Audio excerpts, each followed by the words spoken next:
Законодавство України.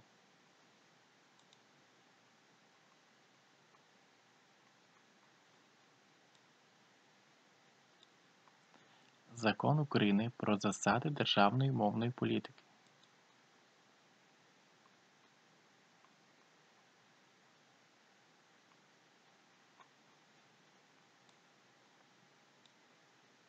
Стаття 7.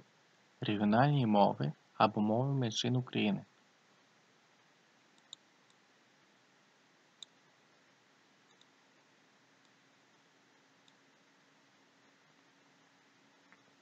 У контексті Європейської хартії регіональних мов або мов меншин до регіональних мов або мов меншин України, до яких застосовуються заходи, спрямовані на використання регіональних мов або мов меншин, що передбачені в цьому законі, віднесені мови російська, білоруська, болгарська, вірменська, гагаузька, ідиш, кримськотатарська, молдавська, німецька, новогрецька, польська, ромська, румунська, словацька, угорська, русинська, караїмська, кримчацька,